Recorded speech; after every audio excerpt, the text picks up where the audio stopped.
السلام علیکم۔ آج منگل ہے، اپریل کی 4 تاریخ۔ پاکستان میں اس وقت شام کے 7، بھارت میں 7:30 اور یہاں ہمارے اسٹوڈیوز کی گھڑیوں میں صبح کے 10 بج رہے ہیں۔ وائس آف امریکہ واشنگٹن کی اردو سروس سے میں ہوں خالد حمید، خبروں کے ایک بلیٹن کے ساتھ۔ آج ہم 2 بڑی خبروں سے آغاز کر رہے ہیں۔ پہلی، پاکستان سپریم کورٹ کا ایک اہم فیصلہ، اور دوسری، امریکہ کے سابق صدر ڈونلڈ ٹرمپ کی نیو یارک کی ایک عدالت میں پیشی، جس کی پہلے سے کوئی نظیر نہیں ملتی۔ تو پہلے Pakistan. Supreme court of Pakistan نے پنجاب و خیبر پختونخوا میں الیکشن التوا کیس کا فیصلہ سناتے ہوئے پنجاب اسمبلی کے انتخابات 14 مئی کو کرانے کا حکم دیا ہے، جبکہ وفاقی کابینہ نے سپریم کورٹ کے فیصلے کو مسترد کر دیا ہے۔ مقامی میڈیا کی رپورٹس کے مطابق وفاقی کابینہ کا کہنا تھا کہ سپریم کورٹ کا فیصلہ بقول اس کے اقلیتی ہے، اس وجہ سے کابینہ کے ارکان اس کو مسترد کرتے ہیں۔ Chief justice of Pakistan justice Umar Ata Bandial نے منگل کو الیکشن التوا سے متعلق تحریک انصاف کی درخواستوں پر محفوظ فیصلہ سناتے ہوئے الیکشن کمیشن کا 22 مارچ کا فیصلہ کل عدم قرار دے دیا ہے۔ سپریم کورٹ نے قرار دیا ہے کہ الیکشن کمیشن نے پنجاب اسمبلی کے انتخابات کے لیے 8 اکتوبر کی تاریخ دے کر آئینی اختیار سے تجاوز کیا ہے۔ آئین و قانون الیکشن کمیشن کو انتخابی تاریخ میں توسیع کی اجازت نہیں دیتے۔ سپریم کورٹ نے حکم دیا کہ پنجاب اسمبلی کے انتخابات کے لیے کاغذات نامزدگی 10 اپریل تک جمع کروائے جائیں، امیدواروں کی حتمی فہرست 19 اپریل اور انتخابی نشانات 20 اپریل کو جاری کیے جائیں۔ عدالت نے وفاقی حکومت کو حکم دیا کہ اس سلسلے میں الیکشن کمیشن کو مکمل تعاون فراہم کیا جائے۔ سپریم کورٹ نے وفاقی حکومت کو انتخابات کے انعقاد کے لیے الیکشن کمیشن کو 10 اپریل تک 21 ارب روپے فنڈز فراہم کرنے کا بھی حکم دیا۔ عدالت نے قرار دیا کہ وفاقی حکومت کی جانب سے فنڈز نہ دینے کی صورت میں مناسب حکم جاری کیا جائے گا۔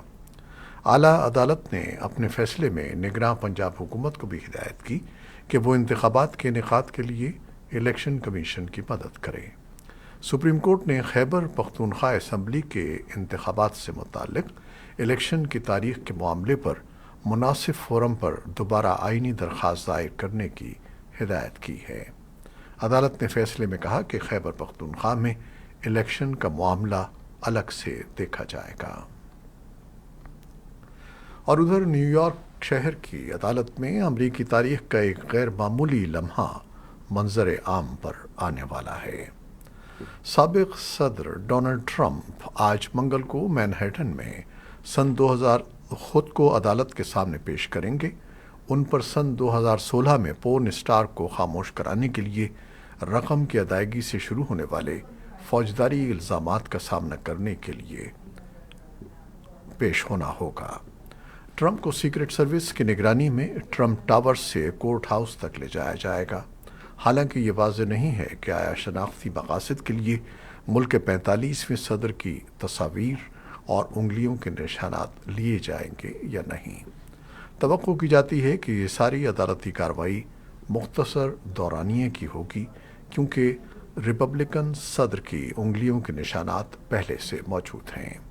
وہ اپنے خلاف الزامات کو جانتے ہیں اور ایک اپیل دائر کر چکے ہیں۔ توقع ہے کہ وہ فرد جرم سے انکار کریں گے۔ ٹرمپ پروگرام کے مطابق منگل کی شام میں ایک ریلی نکالنے کے لیے اپنے فلوریڈا کے گھر واپس آئیں گے۔ ٹرمپ کسی بھی غلط کام کرنے کی تردید کرتے ہیں۔ صدر جو بائیڈن سائنس اور ٹیکنالوجی کے مشیروں کی اپنی کونسل سے ان خطرات اور مواقع کے بارے میں ملاقات کی تیاری کر رہے ہیں جو مصنوعی ذہانت کی ترقی میں تیزی سے پیش رفت سے انفرادی صارفین اور قومی سلامتی کو لائق ہیں۔ وائٹ ہاؤس کا کہنا ہے کہ بائیڈن منگل کو مصنوعی ذہانت پر ہونے والی میٹنگ میں ذمہ دارانہ اختیارات اور مناسب تحفظات کو یقینی بنانے کے لیے تحفظاتی حقوق اور تحفظ کی اہمیت پر گفتگو کریں گے۔ ڈیموکریٹک صدر کانگریس سے بچوں کے تحفظ اور ڈیٹا اکٹھا کرنے پر کمی کے لیے قانون سازی کے مطالبے کا بھی اعادہ کریں گے۔ موسمیاتی ماہرین پچھلے ہفتے طوفانوں کی زد میں آنے والے بیشتر حصوں میں اگلے دنوں میں مزید شدید موسم اور آگ کے خطرے سے خبردار کر رہے ہیں۔ جمعے کو شروع ہونے والے شدید طوفانوں نے 11 ریاستوں میں بگولوں کو جنم دیا تھا۔ امریکی موسمیاتی ماہرین کا کہنا ہے کہ شمال مشرقی میزوری سے جنوب مشرقی آئیووا اور مغربی وسطی ایلینوائے تک منگل کے دوپہر اور شام کے لیے مزید شدید موسم کی پیشگوئی کی گئی ہے۔ اوکلاہوما، ٹیکساس، نیو میکسیکو اور کولوراڈو کے کچھ حصوں میں آگ کا خطرہ بدستور زیادہ ہے۔ جمعے کو اوکلاہوما میں جنگل کی آگ سے 40 سے زیادہ گھر تباہ ہو گئے تھے۔ امریکی فوج نے کہا ہے کہ شمال مغربی شام میں امریکی زیر قیادت اتحاد کی طرف سے کیے گئے ایک ڈرون حملے میں داعش کا ایک سینئر رکن مارا گیا ہے جو یورپ میں حملوں کی منصوبہ بندی کا انچارج تھا۔ امریکی فوج کے ایک بیان میں پیر کو حملے میں ہلاک ہونے والے شخص کی شناخت خالد عید احمد الجبوری کے نام سے کی گئی ہے۔ فوجی بیان میں مزید کہا گیا ہے کہ اس کی موت سے تنظیم کی بیرونی حملوں کی منصوبہ بندی کرنے کی صلاحیت میں عارضی طور پر خلل آئے گا۔ یہ حملہ شمال مغربی شام میں القاعدہ سے منسلک عسکریت پسندوں اور داعش کے سینئر ارکان پر حملوں میں تازہ ترین سلسلہ تھا۔ طالبان فورسز نے گزشتہ رات شمالی صوبے بلخ اور جنوب مغربی صوبے نیمروز میں داعش کے ٹھکانوں پر حملے کیے ہیں۔ طالبان ذرائع کے مطابق ان کارروائیوں کے نتیجے میں داعش کے کئی جنگجو ہلاک اور زخمی ہو گئے۔ طالبان کے بلخ پولیس کے ترجمان محمد آصف وزیری کے مطابق صوبے بلخ کے ضلع نہر شاہی کے علاقے کارت نسیم میں طالبان کی فورسز کی کارروائیوں کے دوران داعش کے 6 جنگجو مارے گئے۔ اس کے علاوہ طالبان نے کل رات ایران کی سرحد سے ملحق صوبے نیمروز کے دارالحکومت زرنج کے علاقے معصوم آباد میں داعش خراسان کے خلاف ایک اور آپریشن کیا، لیکن کسی جانی نقصان کے بارے میں کوئی اطلاع نہیں ملی، اور طالبان حکام نے بھی اس واقعے پر ابھی تک کوئی تبصرہ نہیں کیا ہے۔ اقوام متحدہ کی تنظیم برائے انسانی حقوق اوچا کا کہنا ہے کہ بارودی سرنگوں سے متعلق آگاہی اور مائن ایکشن میں مدد کے عالمی دن کے موقع پر ان جانوں اور زندگیوں کو ہمیشہ کے لیے یاد رکھا جائے گا جو دھماکہ خیز آلودگی کا شکار ہوئیں۔ 1989 کے بعد سے تقریباً 57,000 افغان شہری بارودی سرنگوں سے ہلاک یا زخمی ہو چکے ہیں، اور افغانستان میں جنگ کی باقیات اور بارودی سرنگوں کے ایکشن پارٹنرز نے 19 ملین سے زیادہ بارودی سرنگوں کو صاف کیا ہے، لیکن ابھی 4,150 سے زیادہ سرنگیں باقی ہیں جو کمیونٹیز بالخصوص بچوں کے لیے ایک مہلک خطرہ ہیں۔ افغان ڈی مائننگ ایجنسیوں کے مطابق اب بھی ہر ماہ 125 افراد افغانستان میں بارودی سرنگوں اور دھماکہ خیز آلات کا نشانہ بنتے ہیں۔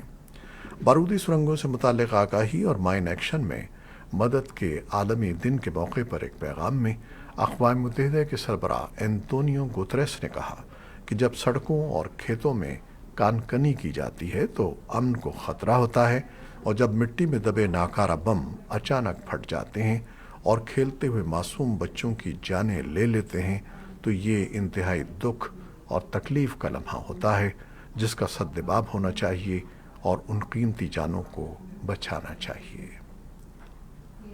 پنجشیر کے خنج ضلع میں دشت روات کے علاقے میں پیر کی صبح ایک لڑکوں کے اسکول کو آگ لگا کر تباہ کر دیا گیا۔ پنجشیر میں مقامی ذرائع نے دعویٰ کیا کہ اسکول کو طالبان نے ایک چوکی کے طور پر استعمال کیا تھا، اور پیر کی صبح اسکول خالی کرنے کے بعد طالبان نے اسے دھماکے سے اڑا دیا۔ تاہم صوبائی گورنر کے ترجمان ابو بکر صدیقی نے کہا کہ آگ گیس سلنڈر پھٹنے سے لگی ہے۔ طالبان کی حکومت سے پہلے اسکول میں کم از کم 700 طالب علم داخل تھے۔ اور اب یوکرین سے متعلق اہم پیش رفت کی خبریں۔